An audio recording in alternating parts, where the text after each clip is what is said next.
సాక్షి life మీ ఆరోగ్య నేస్తం. Subscribe చేయండి. ఎన్టీఆర్ వర్ధంతి రోజున ఇక్కడ విగ్రహావిష్కరణ చేయడం, నిమ్మకూరులో ఎన్టీఆర్ది, బసవ తారకం గారిది వాళ్ళిద్దరు విగ్రహాల ఆవిష్కరణ చేయటము, తర్వాత గుడివాడ వేదికగా రా కదలిరా సభ పెట్టడం, డైరెక్ట్గా మిమ్మల్ని ఛాలెంజ్ చేయటం. చంద్రబాబు ఎట్లా చూస్తారు ఈ పరిణామాలని? అంటే ఇదంతా కూడా గుడివాడలో మిమ్మల్ని టార్గెట్ చేసే కార్యక్రమం. Very simple. ఒకటే సార్ ఈరోజు ఎన్టీఆర్ ఘాట్ దగ్గర బాలకృష్ణ ఫ్లెక్సీలు తీసేయమన్నాడు sir. Junior NTR NT Rama Rao 96 జనవరి 18వ తారీఖున చనిపోయాడు సార్. ఓకే. 2003 జనవరి 1 తారీఖున ఆ విగ్రహాలు జూనియర్ ఎన్టీఆర్ చేతుల మీదుగా ఆవిష్కరించబడినాయి సార్. ఆ 2 విగ్రహాలు పెట్టినటువంటి బసవ తారకం, ఎన్టీ రామారావు పెట్టినటువంటి విగ్రహాలు నా డబ్బు, జూనియర్ ఎన్టీఆర్ డబ్బుతో అక్కడ పెట్టాం సార్.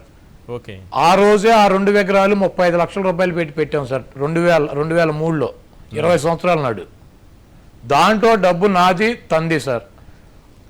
అక్కడ నిమ్మకూరులో తెలుగుదేశం పార్టీ అధికారులు ఉండగా సెంట్రల్లో విగ్రహాలు పెట్టుకుంటాకి ఎవరిని స్థలం కూడా ఇవ్వనివ్వలేదు సార్. ఈ 420 గడి చంద్రబాబు నాయుడు ఆ స్థలం కొని నా మిత్రుడు రామ్ ప్రసాద్ పేరు మీద ఆ సైట్ ఉంటుంది సార్. అప్పుడు ఏవైతే విగ్రహాలు ఉన్నాయో ఆ విగ్రహాలు రామ్ ప్రసాద్ పాలడుగు అని చెప్పి నా మిత్రుడి పేరు మీద ఉంటాయి సార్. ఆ స్థలం కొని మేము పెట్టాం.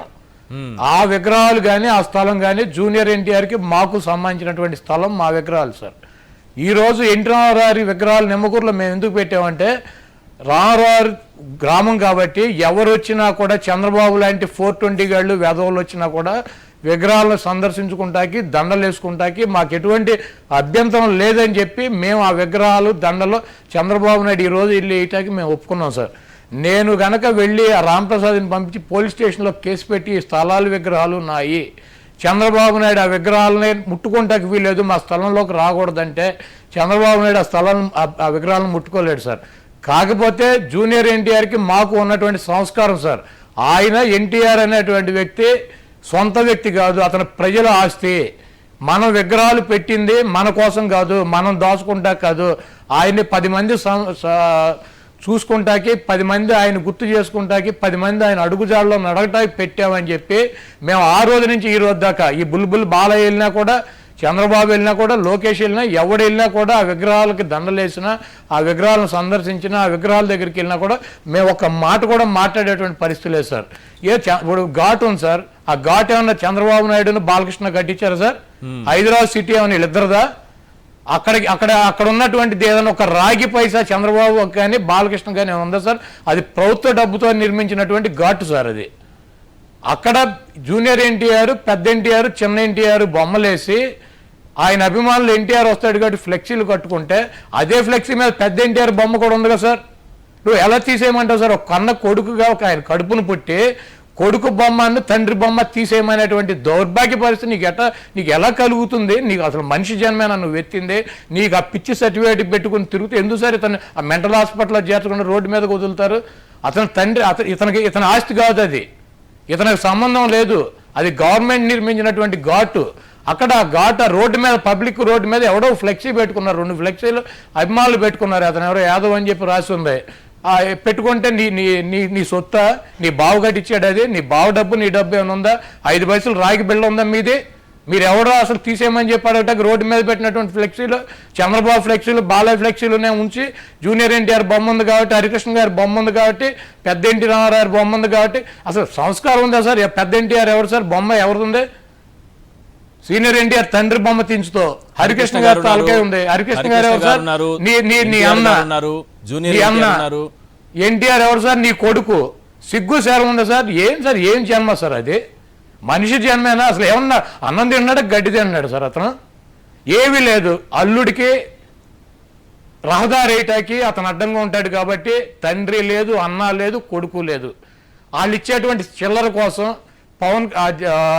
లోకేష్ను ముఖ్యమంత్రిని చేయాలి, ఆ పార్టీని అప్పచెప్పాలని చెప్పి ఆ లోకేష్ గారి బూతులు నెత్తి మీద పెట్టుకుని తిరుగుతున్నటువంటి బుద్ధి లేనటువంటి బాలయ్య ఎన్టీ రామారావు కడుపును కప్పడతాం ఆయన దురదృష్టం సార్. ఈ గుంట నక్కు ఉన్నాడు కదా సార్, ఇటు చంద్రబాబు నాయుడు, ఇటు 420 గాడు, వీడు నడిపిస్తాడు సార్. వీడు మాట్లాడకుండా నోట్లో నుంచి ఈ పిచ్చి బాలయ్యని ఇట్లాంటి వాళ్ళందరినీ పెట్టి నడిపించేటువంటి కార్యక్రమాలు సార్.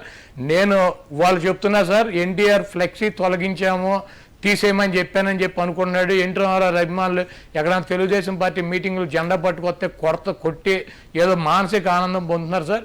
ఇదే ఎన్టీఆర్ అభిమానుల చేతిలో రేపు రాబోయే రోజుల్లో తెలుగుదేశం పార్టీ చిత్తుగా ఓడిచి తీరుతారు. వీళ్ళకి చంద్రబాబు నాయుడు కళ్ళు నెత్తి మీదకి వచ్చినాయి. ఒక పక్కన జగన్మోహన్ రెడ్డి గారిని తట్టుకోలేక పవన్ కళ్యాణ్ తెచ్చుకుంటాడు. మళ్ళీ పవన్ కళ్యాణ్ ఎందుకంటే అర్థం కాదు, పవన్ కళ్యాణ్కి 20 సీట్లు ఇస్తాడు, ఆడ గెలిచినటువంటి 5-10 ఎమ్మెల్యేలను గెలిస్తే వాళ్ళని పార్టీలో చేర్చేసుకోవచ్చు, పవన్ కళ్యాణ్ తోసేయచ్చు అని చెప్పి నీకు కాన్ఫిడెన్స్ ఉంది. అదే ఎన్టీఆర్ లాంటి వాడు వస్తే కనుక పార్టీ వాళ్ళ కంట్రోల్లోకి వెళ్ళిపోతే కొడుకు అనామకుడు అవుతాడు, కనీసం పార్టీలో కార్యకర్త కూడా కాడన్నటువంటి ఉద్దేశంతో చంద్రబాబు నాయుడు ఇటువంటి నీచ రాజకీయాలు చేస్తున్నాడు. గుడివాడ వచ్చి ఈరోజు 28 సంవత్సరాలుగా నేను గుడివాడలో ఎన్టీ రామారావు వర్ధంతి జయంతి కార్యక్రమాలు చేస్తాను. ఎన్టీఆర్ ఫ్యాన్స్ ఆధ్వర్యంలో గుడివాడలో అన్నదాన కార్యక్రమాలు ఏయో కార్యక్రమాలు జరుగుతాయి.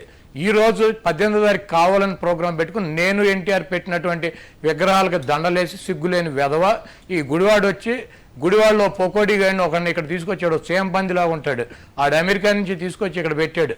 ఆ చేంపంది గారిని పెట్టి నన్ను ఓడిస్తానంటాడు. ఆ దానికి సార్ మీరు ఒకటి గుర్తుపెట్టుకోండి, ఎవడో డబ్బులు ఖర్చు పెడితే ఆ దగ్గర మీటింగ్లు పెడతాడు సార్ ఈ చంద్రబాబు నాయుడు. ఎక్కడ కూడా జిల్లాలో ఈ జిల్లాలో ఎవడో చంద్రబాబు గారు వస్తాడంటే 10 మంది కూడా వచ్చే పరిస్థితి లేదు.